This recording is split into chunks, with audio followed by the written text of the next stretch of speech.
Lagi saya tanya, apa makna Sulaiman? Sulaiman itu istilah Al-Quran, nama Nabi. Dia dikenal dengan nama Malik Sulaiman.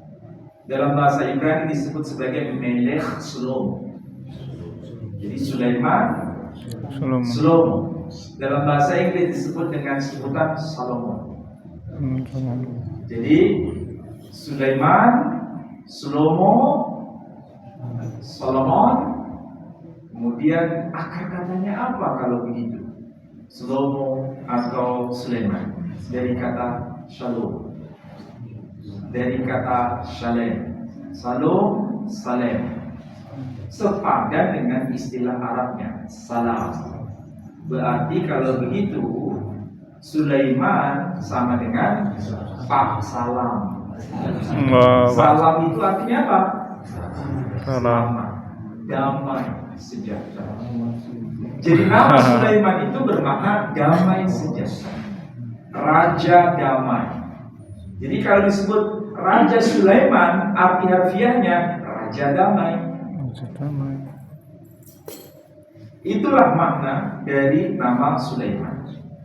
Nabi Sulaiman bukan saja dipercaya oleh Allah Taala untuk membangun Baitullah pertama kali di kawasan Palestina, tapi beliau juga dipercaya oleh Allah untuk membangun kota suci di situ.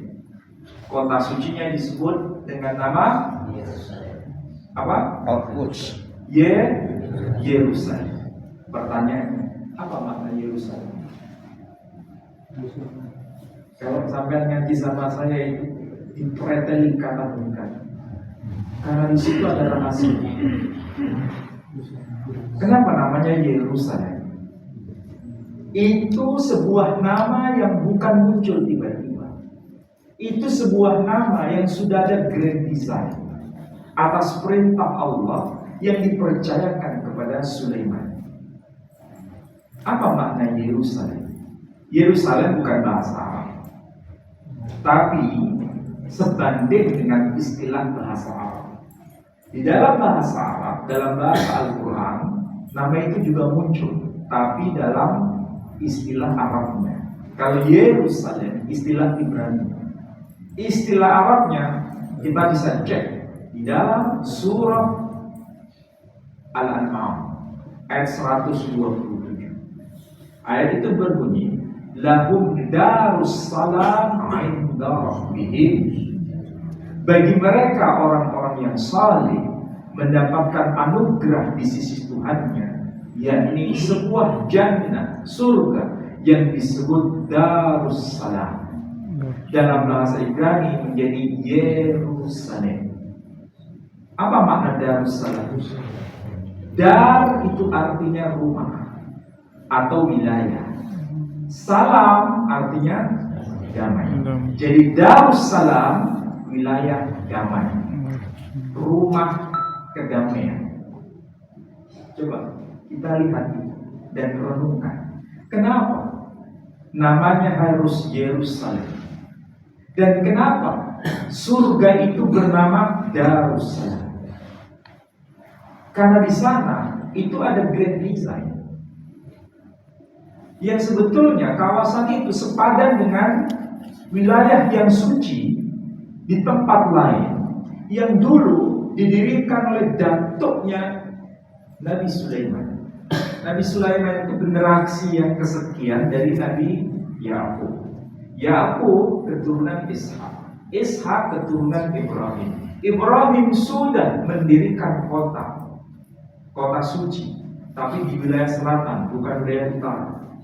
Wilayahnya disebut Makkah. Dan di situ ada Baitullah, dan di situ ada tanda maqam Ibrahim. Kalau bicara mengenai Ibrahim, semua baik itu ahlul Islam maupun ahlul kitab paham siapa tokoh yang dimaksud. Mau disebut Ibrahim, mau disebut Ibrahim, mau disebut Abraham, itu tokohnya sama. Kalau Quran hanya menyebut dua nama. Wa idh yarfa'u Ibrahimul qa'ida minal baiti wa Ismail. Atau boleh dibaca wa idh yarfa'u Ibrahimul qawa'ida minal baiti wa Ismail. Jadi nama Ibrahim atau Ibrahim itu sosoknya satu. Itu bahasa Quran, sama-sama bahasa Arab. Tapi bahasa Ibrani-nya tidak disebut Ibrahim, tidak disebut Ibrahim, tapi dibaca Abraham. Jadi Abraham, Ibrahim itu tokohnya sama. Cuma yang nggak ngerti Quran ini langsung berkata kalau Abraham itu adalah nama bukan Islami, harus dibuang. Yang betul adalah Ibrahim. Tidak boleh selain Ibrahim.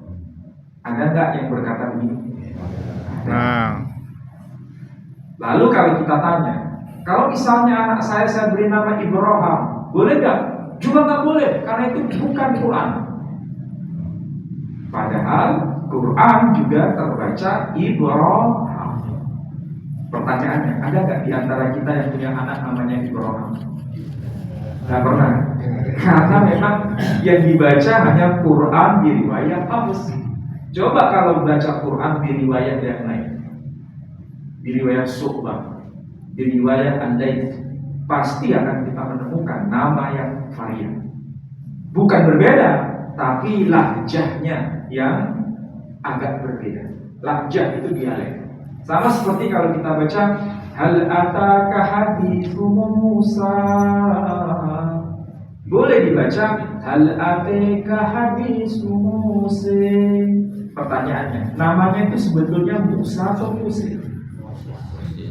Kalau bahasa Ibrani-nya bukan Musa, bukan Musa, tapi Moshe. Dari sinilah Al-Quran semakin bisa dipahami bahwa dari Musa, Moshe, Muse itu orangnya satu. Ibrahim, Abraham orangnya satu. Jadi kalau dalam Quran disebut Darussalam bahasa Arabnya, di sini dalam bahasa Ibrani menjadi Yerusalem. Artinya sama, rumah damai, wilayah damai. Ini grand design. Pertanyaannya begini, kenapa Makkah dan Yerusalem itu ada hubungan? Dan apa sebetulnya tujuannya? Makkah itu bukan sekedar kota, tapi di situ ada maksud. Makanya kalau kita belajar tafsir, ketika diberi penjelasan Bismillahirrahmanirrahim, wat-tini waz-zaitun wa turi sinin wa hadzal baladil amin.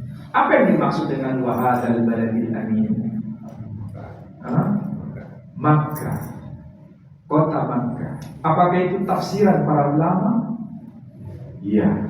Apakah berdasar pada hadis? Iya. Tapi anehnya, hadis ini tidak dipertentangkan. Hadis ini tidak ada yang menolak. Para ulama juga satu suara.